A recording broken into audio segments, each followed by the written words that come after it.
sur place et nous avons 2 ans de prison ferme pour Pauline Revenat, la chef du service Almadé, de BFM TV. Bonsoir Mathias Tesson. Bonsoir. parce qu'il a occasionné une action il y a 2 ans en arrière. Jugement imminent. Et il est blessé, et une femme il a perdu son enfant. Et Dernière information donc de la soirée. il était jugé à Moulins dans le 77. Si vous ne savez pas où se trouve Moulins. Oui, la procureure a requis 5 ans, dont 2 fermes avec 3 avec sursis probatoires. Ça veut dire que la partie ferme n'est pas aménageable. Il faut bien m'expliquer, faire un Ah peu ouais, de il va les pédagogie. faire. Et que ça veut dire qu'il n'y aura pas d'incarcération immédiate. Demandez si, et seulement si, les réquisitions sont suivies. Voilà ce qu'on va se dire. Donc ça, c'est la procureure qui a requis cet après-midi, qui a expliqué qu'elle avait longuement réfléchi, qu'elle entrait en voie de condamnation, mais qu'elle choisissait cette peine pour tenter de poursuivre, d'assurer et d'encadrer les démarches mises en œuvre par Pierre Palmade.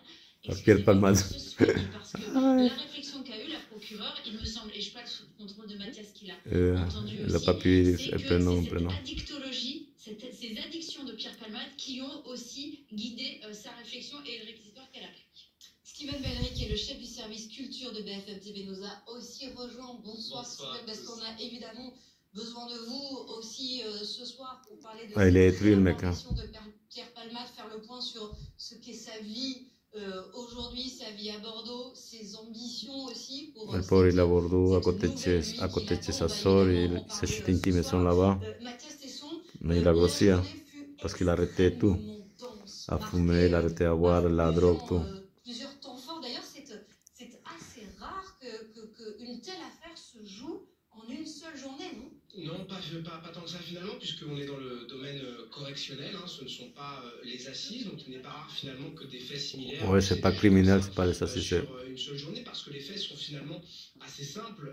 Pierre Palmade. Mais c'est pas n'importe quelle affaire quand même. Effectivement, mais ouais, c'est juste parce que c'est quelqu'un connu, c'est tout. Compte de la notoriété du mis en cause, et donc il n'y a pas eu de traitement de faveur ou de régime d'exception en termes de calendrier et de planning pour Pierre Palmade. Mais vous l'avez dit, la journée d'audience a été chargée, divisée en plusieurs temps. D'abord, ce sont les parties civiles qui ont eu la parole en premier, avec deux témoignages qui, moi, m'ont particulièrement marqué, notamment celui du conducteur. Vous savez, ce père de famille qui s'appelle Yüksel Yakout, qui est âgé d'une 40aine d'années. C'est un homme qui avant était ouvrier dans le bâtiment, c'est un homme qui avant aimait jouer au foot avec ses enfants, et c'est un homme qui, depuis les faits, depuis février 2023, a subi près de 6 opérations, ne peut plus se déplacer qu'à l'aide d'une béquille, et sera probablement, comment dirais-je, handicapé de cette manière, aura des difficultés à marcher comme ça pendant toute sa vie, si bien que, par exemple, lorsqu'il a pris la parole pour témoigner, eh bien, il a dû rester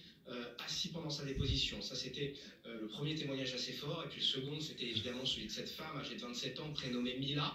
Cette femme, elle a perdu son enfant. Elle était enceinte de 6 mois consécutivement à l'accident. Il y a eu tout ce débat pour savoir si, oui ou non, cet enfant perdu pouvait être considéré comme une victime ou non.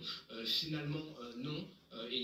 Pierre Palmade était poursuivi uniquement pour blessures involontaires, et on apprend manifestement. Voilà, j'interroge, je viens vers vous, Pauline Revenat, car justement cette affaire s'est déroulée en une journée, hein, ça a été dit à l'instant, et vous venez de prendre connaissance du jugement.